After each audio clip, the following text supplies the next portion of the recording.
Bismillahirrahmanirrahim. Assalamualaikum warahmatullahi wabarakatuh. Innal hamdalillah nahmaduhu wa nasta'inuhu wa nastaghfiruh wa na'udzu billahi min shururi anfusina wa min sayyiati a'malina. May yahdihillahu fala mudilla lahu wa may yudlil fala hadiya lahu. Asyhadu an la ilaha illallah wahdahu la syarikalah wa asyhadu anna Muhammadan abduhu wa rasuluh. Sallallahu ala nabiyyina Muhammadin wa ala alihi wa ashabihi wa man tabi'ahum bi ihsan ila yaumiddin, amma ba'd. Kaum muslimin jemaah salat maghrib rahimani wa rahmakumullah. Alhamdulillah, kembali di malam hari ini Allah Subhanahu wa taala masih menguatkan kita, membukakan kesempatan untuk kita, serta masih memberikan kesehatan kepada kita semua. Dengannya kita kembali melanjutkan kajian adab dengan membaca kitab Al-Adabul Mufrad, adab yang disendirikan, karya Al-Imam Al-Bukhari rahimahullahu ta'ala. Kita masih di pembahasan adab bersama orang tua. Kita sudah mengambil, alhamdulillah, banyak faedah, banyak hadis yang dibawakan oleh Al-Imam Al-Bukhari rahimahullah ta'ala di kitab beliau ini terkait dengan adab bersama kedua orang tua. Yang paling terakhir kita membaca bab ukukil walidain, bab durhaka kepada kedua orang tua. Kita sudah menjelaskan berdasarkan hadis yang beliau bawa bahwa durhaka kepada kedua orang tua itu termasuk dosa besar. Durhaka kepada kedua orang tua itu termasuk dosa besar. Kita masih melanjutkan, masih dalam pembahasan terkait dengan kedua orang tua, yaitu belum membawakan bab hukum melaknat, mencela, mencerca, menghardik orang tua. Kata beliau rahimahullah, bab la'anallahu man la'ana walidayh, bab Allah Subhanahu wa taala melaknat orang yang melaknat kedua orang tuanya. Bab Allah Subhanahu wa taala melaknat orang yang melaknat kedua orang tuanya. Nanti kita akan jelaskan berdasarkan hadis dari Nabi apa maksudnya seorang itu melaknat orang tuanya. Beliau bawakan di sini satu hadis terkait dengan pembahasan bahwasanya Allah melaknat seorang yang melaknat orang tuanya.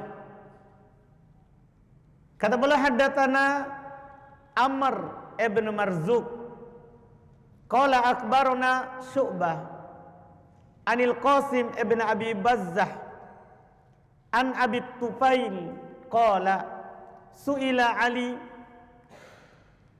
radhiyallahu ta'ala anhu hal khassakumun nabiyyu sallallahu alaihi wa alihi wasallam bi syai'in lam yakhassa bihin nasa kafatan qala ma khassana Rasulullah sallallahu alaihi wasallam bi syai'in lam yakhassa bihin nas illa ma fi kirabi sayfi thumma akhraja sahifatan fa idza fiha maktubun la'anallahu man dhabaha li ghairillah la'anallahu man ghayyara manaral ardi la'anallahu man la'ana walidayhi la'anallahu man awa muhditha. Ini belum bawakan haditsnya secara sempurna, belum tidak potong, karena faedah yang terkandung dalam hadits ini Masya Allah bukan hanya pembahasan terkait dengan adab bersama orang tua. Beliau berkata, telah menceritakan kepada kami Amr ibn Marzuq, itu beliau bawakan dengan sanad. Dia berkata, telah mengabarkan kepada kami Syu'bah dari Al-Qasim ibn Abi Bazzah dari Abu Tufail. Dia berkata, Su'ila Ali radhiyallahu ta'ala anhu, beliau ditanya. Ali ini adalah mantu dari Nabi kita Muhammad SAW, dan beliau adalah termasuk khalifah kaum muslimin yang keempat, yaitu disepakati oleh kaum muslimin. Kemudian dia juga di antara keutamaannya, Ali ibn Abi Thalib radhiyallahu ta'ala anhu, beliau adalah orang yang pertama sekali masuk Islam dari kalangan anak muda. Ini Ali bin Abi Thalib radhiyallahu ta'ala anhu, beliau adalah orang yang paling pertama masuk Islam dari kalangan anak muda. Makanya Ali ini radhiyallahu ta'ala anhu, beliau tidak pernah sujud kepada berhala. Beliau tidak pernah sujud kepada berhala. Masuk Islam di awal-awal Nabi SAW diutus. Di awal-awal Nabi SAW diutus. Beliau punya banyak keutamaan disebutkan. Iya, punya banyak keutamaan disebutkan oleh Nabi SAW dalam hadis, sebagai pengkhususan terhadap Ali radhiyallahu taala anhu. Belum pernah ditanya, apakah Nabi SAW pernah mengkhususkan kalian dengan sesuatu? Masalahnya Ali adalah ahli bait.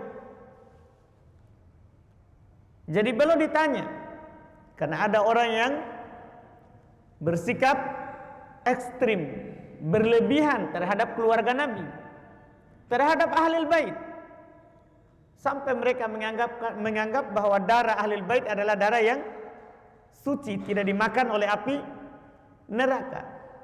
Sehingga kadang kalau ditanya bahwa Nabi SAW pernah ditanya tentang bapaknya di mana, Nabi bilang di neraka bapaknya, karena meninggal di atas kekafiran. Mereka heran, mereka bilang tidak mungkin. Itu adalah tidak mungkin, karena masa bapaknya Nabi di neraka? Ya semuanya kan ada di tangan Allah. Pamannya Nabi Abu Thalib yang berjuang membela Islam kan di neraka. Ketika Nabi bersedih Abu Thalib tidak masuk Islam, apa kata Allah? Turun Al-Quran, innaka la tahdi man ahbabta. Kamu tidak bisa memberi hidayah orang yang kamu cintai. Kamu tidak bisa memberikan hidayah Islam orang yang kamu cintai. Walakinnallaha yahdi man yasha. Akan tetapi Allah Subhanahu wa ta'ala lah yang memberikan hidayah kepada siapa yang Dia kehendaki. Jadi mau keluarganya Nabi kalau tidak ada hidayah, tetap dimakan oleh api neraka kalau tidak Islam. Oleh karena itu Allah Subhanahu wa ta'ala mengingatkan di dalam Al-Quran, inna khalaqnakum min dzakarin wa untha wa ja'alnakum syu'uban wa qabaila lita'arafu. Sungguh kami ciptakan kalian, ada laki-laki, ada perempuan, ada yang bersuku-suku, bergolongan-golongan, ada suku-sukunya, ada golongannya. Untuk apa? Kata Allah, lita'arafu, itu untuk saling kenal saja, supaya kita saling tahu, bisa saling mengenal, karena adanya suku, adanya laki-laki, adanya perempuan, untuk saling kenal. Kemudian Allah tegaskan, inna akramakum indallahi atqakum. Sungguh yang mulia di antara kalian di sisi Allah adalah yang bertakwanya. Kalau tidak ada takwa, tidak ada. Tidak ada yang bisa kita dapatkan berupa kebaikan dari Allah Subhanahu wa ta'ala, apakah dalam kehidupan dunia ini ataupun apa? Akhirat. Makanya di masa Ali radhiyallahu ta'ala anhu terkait dengan ahli bait, Beliau pernah ditanya, ini pertanyaannya. Hal khassakumun nabiyyu sallallahu alaihi wasallam bi syai'in lam yakhussa bihin nasa kafah? Apakah Nabi pernah mengkhususkan kalian tentang sesuatu dengan sesuatu perkara yang manusia seluruhnya tidak dikhususkan dengan itu? Maksudnya, apakah pernah Nabi katakan bahwa ini khusus kalian ahlul bait, keluarga Nabi, yang lainnya tidak? Apakah ada seperti itu? Ini ditanyakan kepada Ali bin Abi Thalib radhiyallahu taala anhu. Iya. Kata beliau, qala, kata Ali, ma khassana Rasulullah sallallahu alaihi wasallam bi syai'. Rasulullah sallallahu alaihi wasallam tidak mengkhususkan kami dengan sesuatu apapun. Tidak ada. Bahkan beliau pernah ingatkan di dalam hadis, beliau panggil semua keluarga dekatnya, pamannya, bahkan sampai anak beliau Fatimah, istrinya Ali bin Abi Thalib radhiyallahu taala anhu. Beliau katakan, salini mimma lima syi'ti, minta kepadaku dari hartaku yang kamu inginkan. Adapun terkait dengan siksaan Allah, surga ataupun neraka, itu beliau jelaskan, saya tidak mampu menyelamatkan kalian dari adab Allah sedikit pun. Itu bukan hak Nabi. Itu bukan hak Nabi SAW. Itu diingatkan, dan haditsnya panjang. Ini langsung anak beliau SAW. Apalagi kalau yang jauh, tentunya Nabi tidak bisa menyelamatkan, kecuali yang beriman dan istiqomah di atas jalan yang Nabi SAW tuntunkan. Di atas jalan yang Nabi SAW tuntunkan. Ini Ali radhiyallahu ta'ala anhu. Beliau ditanya, apakah ada Nabi SAW khususkan kalian sesuatu perkara? Kata Ali, Nabi SAW tidak mengkhususkan kami sedikit pun dari selain yang ada diberikan dan disampaikan kepada manusia. Kemudian beliau bilang, illa ma fi kirabi sayfi, kecuali ini yang ada di pelapis pedangku. Jadi ada sesuatu yang beliau simpan di pelapis pedangnya. Iya. Summa akhraja sahifatan, setelah itu beliau keluarkan sahifah, kertas. Ini yang diberikan oleh Nabi SAW kepadanya. Ini adalah yang menurut beliau saya dikhususkan dengan ini oleh Nabi SAW. Apa isinya? Kata beliau, faida fiha maktubun, maka ternyata pada kertas itu ada tulisan. Ini tulisan bukan jimat, tapi peringatan. Ini yang disampaikan oleh Ali bin Abi Thalib radhiyallahu taala anhu kepada kita semua yang membaca tulisan ini. Kata beliau, Nabi SAW bersabda, la'anallahu man dabaha li ghairillah. Ini yang pertama. Allah Subhanahu wa taala melaknat siapa saja yang berkurban untuk selain Allah. Siapa yang berkurban, menyembelih untuk selain Allah Subhanahu wa taala, maka dia dilaknat oleh Allah.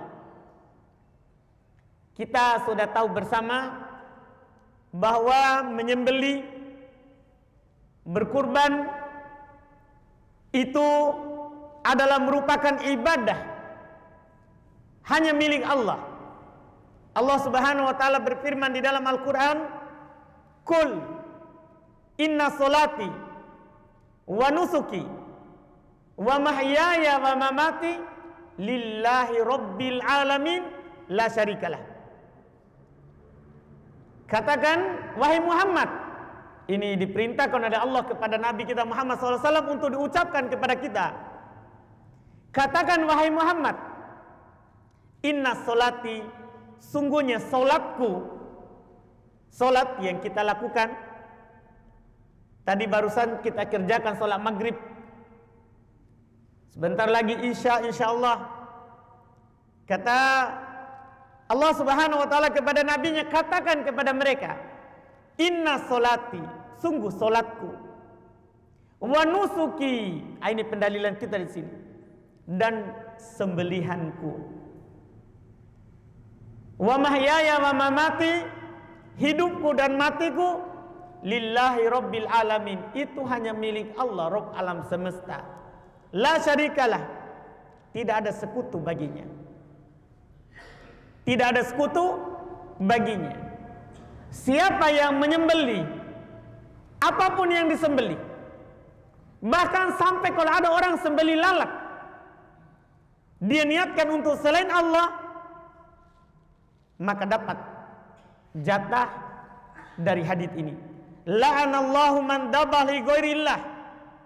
Allah Subhanahu wa taala melaknat orang yang menyembelih untuk selain Allah, apapun yang disembelih. Bahkan walaupun lalat, jangankan ayam hitam, ya, lalat. Siapa yang tangkap lalat kemudian sembelih untuk patung, sembelih untuk pohon, sembelih untuk tempat yang dikeramatkan, dia korbankan untuk penghuni kubur, itu dilaknat. Kata Nabi SAW dalam sebuah hadits, di hadits yang lain, hadits Abu Hurairah, riwayat Imam Ahmad dan selainnya, dakhalal nar rajul fi dubabah. Ada seorang lelaki di zaman dahulu masuk neraka karena lalat. Gimana ceritanya? Nabi sebutkan, dia melewati suatu kampung. Kampung ini tidak boleh dilewati kecuali harus berkurban, harus menyumbang. Dia bilang, saya tidak punya apa-apa. Orang kampung itu kurbankan walaupun lalat. Akhirnya dia ambil lalat, dia korbankan untuk selain Allah, untuk berhala kampung itu. Dia masuk neraka. Dia masuk neraka. Ini lalat. Demikian pula hal-hal yang ada nilainya. Lalat saja yang tidak ada nilainya, kalau dikurbankan untuk selain Allah, neraka. Di samping dia dilaknat, karena Nabi SAW bersabda, la'anallahu man dabaha li ghairillah. Allah Subhanahu wa taala melaknat. Laknat artinya at-tardu wal ib'ad an rahmatillah. Laknat artinya dijauhkan, diusir dari rahmat Allah. Orang yang menyembelih untuk selain Allah tidak pernah dapat kasih sayang Allah. Itu namanya laknat. Ini yang pertama yang tertulis di kertas yang disampaikan oleh Ali bin Abi Thalib, bahwasanya Nabi SAW bersabda, la'anallahu man dabaha li ghairillah. Allah Subhanahu wa taala melaknat orang yang menyembelih untuk selain Allah. Ini yang pertama. Kemudian yang kedua, la'anallahu man ghayyara manaral ard.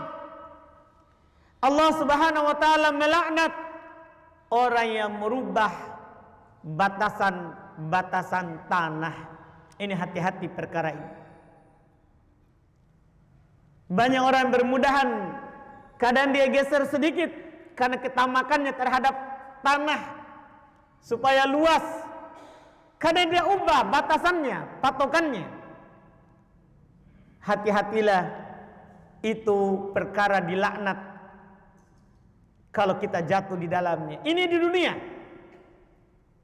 Seorang yang merubah batasan tanah, itu dalam kehidupan dunia tidak ada rahmat Allah Subhanahu wa taala yang dia dapat. Di akhirat disebutkan oleh Nabi sallallahu alaihi wasallam di hadits yang lain bahwasannya man akhadha qaida shibrin ardon dzulman tuwiqa alaihi yaumal qiyamati sab'a radin. Siapa yang mengambil satu jengkal, siapa yang mengambil satu jengkal saja tanah di kehidupan dunia ini, maka di hari kiamat akan dipikulkan kepadanya 7 lapis tanah. Siapa yang mampu pikul 7 lapis tanah? Kita saja di kehidupan dunia ini, kalau disuruh pikul 1 karung tentunya berat. Apalagi berdiri di padang mahsyar, itu bukan hal yang mudah. 1 hari di padang mahsyar itu berlipat-lipat hari. Iya, di kehidupan dunia. Di sana nanti orang yang mengambil tanah di samping di dunia ini dia dilaknat oleh Allah, dia akan dipikulkan kepadanya 7 lapis tanah, yang mana satu lapisnya itu kalau perjalanan 500 tahun perjalanan tebalnya. Satu lapis bumi. Satu lapis bumi. Ya kalau 7 segitulah. Walaupun sejengkal, tapi kalau dikali 7 lapis, ini tentunya adalah penghinaan dan kehinaan untuk orang yang mengambil tanah di samping di dunia ini. Dia dapat laknat dari Allah Subhanahu wa taala. Ini yang kedua. Yang ketiga, la'anallahu man la'ana walidayhi. Allah Subhanahu wa taala melaknat seorang yang melaknat kedua orang tuanya. Ini hati-hati. Orang yang melaknat kedua orang tuanya itu akan mendapat laknat dari Allah. Di dalam hadis yang diriwayatkan oleh Imam Al-Bukhari dan Imam Muslim dari Abdullah bin Amr radhiyallahu taala anhuma. Kalau ini kan di buku hadis Ali. Di dalam hadis Bukhari Muslim dari Abdullah bin Amr radhiyallahu taala anhu, Nabi SAW pernah bersabda, inna min akbaril kabair, sungguh termasuk dari dosa-dosa besar, ayyal'ana rajul walidayhi, seorang melaknat kedua orang tuanya. Qila ya Rasulullah, wa kaifa yal'anu rajul walidayhi? Maka Nabi ditanya, bagaimana maksudnya seorang itu melaknat kedua orang tuanya? Karena biasanya sejahat apapun orang, jarang dia melaknat orang tuanya sendiri. Semoga Allah melaknatmu, jarang seperti itu. Makanya Nabi ditanya, bagaimana seorang itu melaknat orang tuanya? Maka kata Nabi SAW, ini adalah hadis tentunya sebagai penjelasan untuk hadis ini. Bagaimana seorang itu melaknat orang tuanya? Kata Nabi SAW, yasubbur rajulu abar rajuli fayasubbu abahu wa yasubbu ummahu. Ada seorang, dia mencela bapaknya orang lain, dia mencela bapaknya saudaranya, maka orang itu kembali mencela bapaknya. Iya. Dia bilang misalnya, apa tahu bapakmu? Akhirnya saudaranya juga itu bilang, apa tahu bapakmu? Ini namanya dia laknat bapaknya sendiri. Wa yasubbu ummahu. Ada seorang, dia mencela ibunya saudaranya, sehingga saudaranya juga itu mencela ibunya. Jadi tidak secara langsung, itu sudah termasuk laknat kepada kedua orang tua. Jadi ini memberikan gambaran kepada kita, hati-hati. Makanya kata Nabi SAW dalam hadis Abu Hurairah riwayat Imam Al-Bukhari dan Imam Muslim, man kana yu'minu billahi wal yaumil akhir falyakul khairan aw liyasmut. Siapa yang beriman kepada Allah dan hari akhirat, hendaklah dia berucap yang baik saja atau diam. Hendaklah dia berucap yang baik saja atau diam, karena bahaya lisan ini. Kadang kita tidak sengaja mencela orang tua orang lain, sehingga orang itu mencela orang tua kita. Makanya mencela nasab ini untuk menutup pintu ini. Mencela nasab dan keturunan itu termasuk perkara jahiliyah yang wajib kita tinggalkan, tidak boleh kita lakukan. Itu mencela keturunan, itu untuk menutup pintu ini. Jangan sampai kita mencela keturunan orang, orang itu mencela juga keturunan kita. Iya. Beliau Nabi kita Muhammad SAW menjelaskan hal tersebut agar supaya kita tidak mudah mencela nasab dan keturunan orang tua ataupun anaknya orang. Tidak boleh. Ketika belum menjelaskan arba'un min al-jahiliyah fi ummati la yatrukunahun. Ada 4 perkara dari perkara jahiliyah ada pada umat. Mereka tidak meninggalkannya kecuali yang diberi hidayah oleh Allah Subhanahu wa taala dan dirahmati oleh Allah. Di antara yang disebut oleh Nabi sallallahu alaihi wasallam adalah at-ta'nu fil ansab wal fakhru fil ahsab. Mencela nasab, demikian pula sebaliknya berbangga-bangga dengan nasab.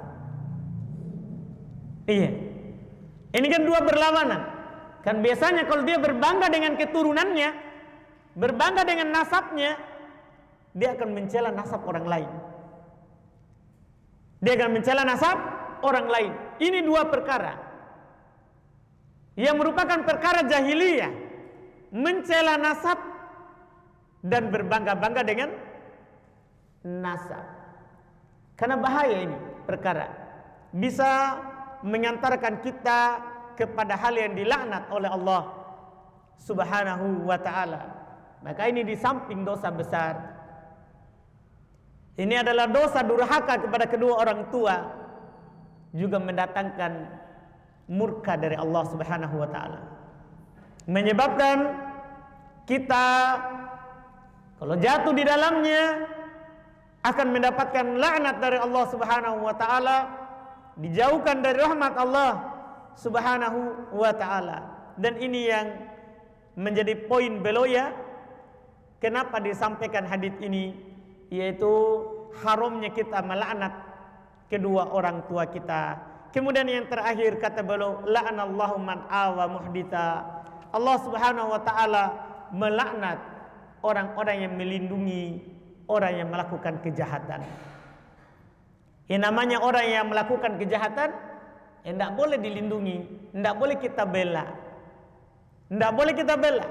Siapa yang membelanya, padahal dia sadar dan dia tahu kalau itu adalah penjahat, maka dia dapat laknat Allah Subhanahu wa ta'ala. Ini yang keempat, ya, yang dikhususkan oleh Nabi sallallahu alaihi wasallam kepada Ali bin Abi Thalib radhiyallahu taala anhu. Kita cukupkan karena masya Allah beliau cuma sebutkan satu hadis di bab ini. Insya Allah kita lanjutkan lagi di pertemuan yang akan datang di bab berikutnya.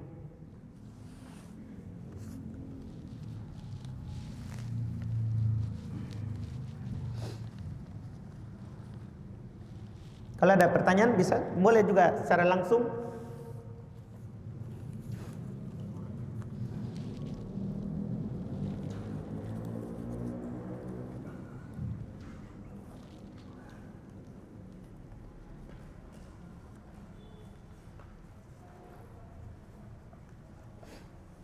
Ini ada pertanyaan.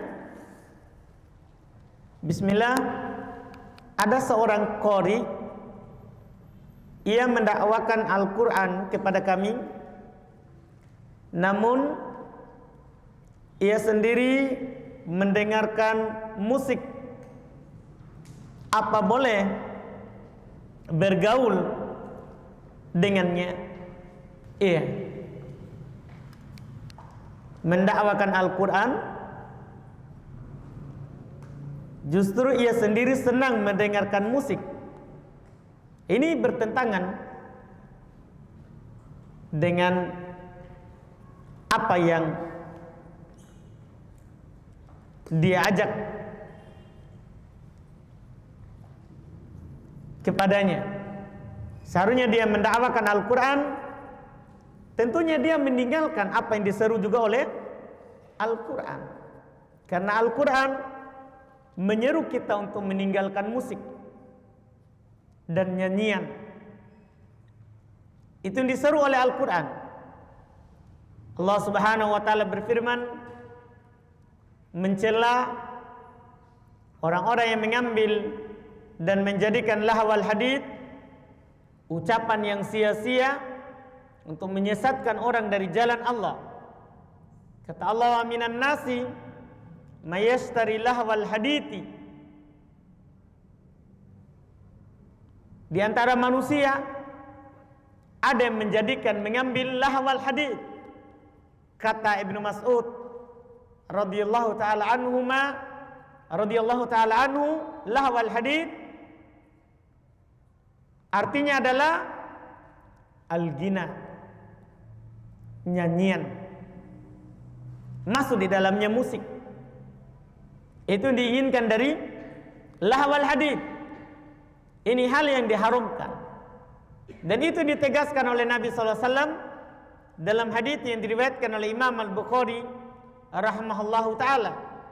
La yakunanna min ummati man yastahillu al-hira wal harir wal khamr wal ma'azib. Akan ada dari umatku orang yang menghalalkan, akan ada dari umatku orang yang menghalalkan perzinahan, sutra bagi laki-laki, khamar, minuman yang memabukkan, wal ma'azib, dan musik. Akan ada yang menghalalkan, bahkan akan, ya sekarang kita dengar ada orang menantang orang lain untuk berdebat akan halalnya musik. Naudzubillah. Akan ada seperti itu kata Nabi SAW. Ini hadis riwayat Imam Al-Bukhari. Oleh karena itu akan haramnya musik ini disepakati oleh imam 4. Makanya kalau ada yang menyeru Al-Quran tapi dia juga mendengarkan musik, sebaiknya kita tidak condong kepadanya. Sebaiknya kita meninggalkannya. Karena Allah Subhanahu wa taala berfirman, "Wala tarkanu ilal ladzina dzalamu fatamassakumun nar." Jangan kalian condong kepada orang zalim. Ini kan dia zalim. Dia zalimi dirinya sendiri. Jangan kalian condong kepada orang yang zalim sehingga kalian juga akan disentuh oleh api neraka. Nanti bahaya, kita bisa ridho terhadap apa yang dia lakukan kalau kita tahu. Jadi sebaiknya tidak bersamanya, itu lebih aman untuk agama kita.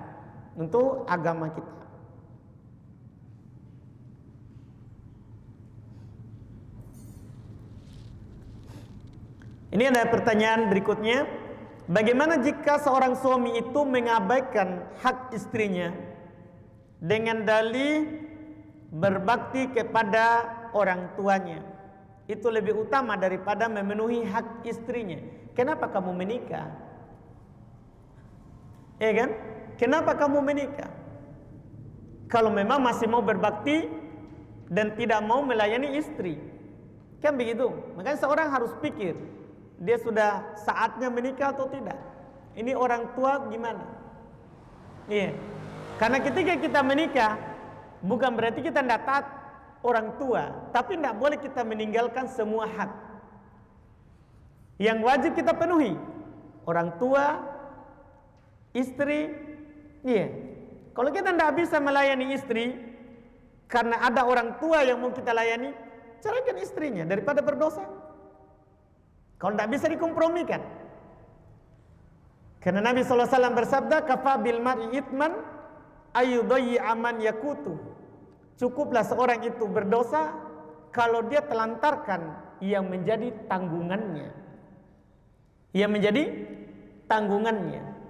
Jadi kalau memang tidak bisa dikompromikan, dia pilih.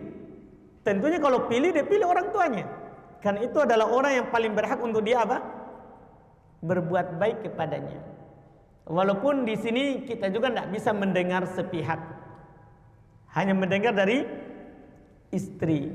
Istri tentunya harus banyak memaafkan dan memaklumi keadaan mungkin suaminya mengharuskan dia seperti itu.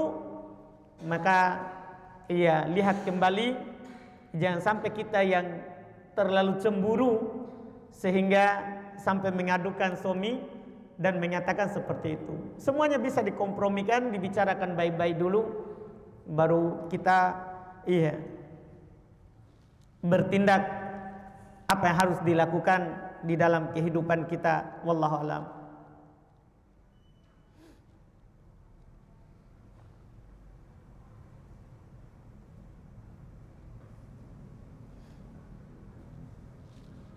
Ini ada pertanyaan, Ustadz, apakah orang yang membid'ahkan sholat jaga jarak dan pakai masker termasuk pembangkangan oleh pemerintah? Siapa yang membid'ahkan? Iya. Jadi begini, masalah kita sholat jaga jarak, pakai masker, ya tentunya kita katakan kalau seandainya kita dalam keadaan biasa, keadaan normal, maka kita berjarak itu menyelisih sunnah. Siapa yang menyatakan sunnah jaga jarak dalam keadaan normal biasa, maka itu adalah bid'ah. Cocok kalau dia bilang begitu, karena Nabi katakan apa? Sawu sufufakum, luruskan saf kalian, rapatkan, tarosu, rapatkan, sampai beliau bilang al-ka'ab bil ka'ab, mata kaki dengan mata kaki, al-mankib bil mankib, bahu dengan bahu. Ini kan sunnah yang dianjurkan oleh Nabi, merapatkan apa? Saf.